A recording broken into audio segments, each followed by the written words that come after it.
amigos! Welcome to Fuerza de Sta Isabel, Taytay, Palawan!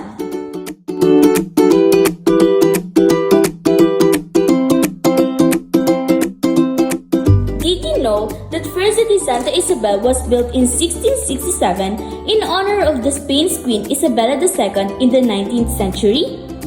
Yes, you've heard it right.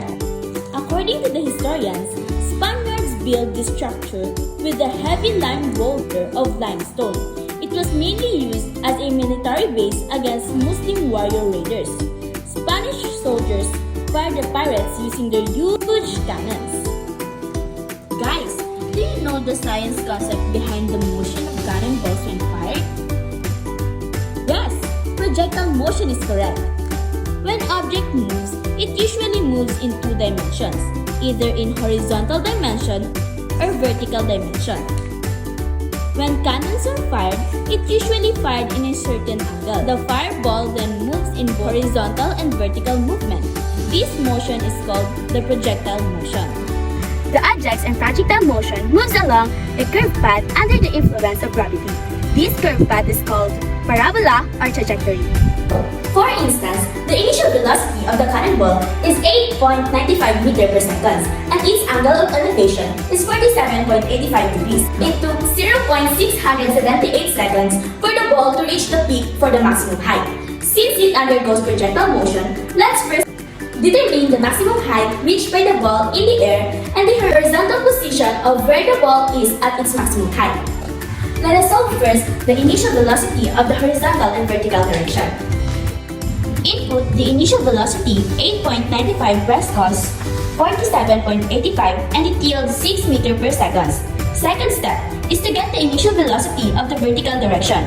Input 8.95 in your calculator, then press sin 47.85 and it yields 6.64 meters per second. The calculated initial velocity was 6 meters per second for the horizontal x and 6.64 meters per second for the vertical y. Let us use y to represent the vertical direction. Y is equal to initial velocity of the vertical plus 1/2 of the constant acceleration due to gravity, 9.8 meters per second negative downward direction multiplied by the square of time.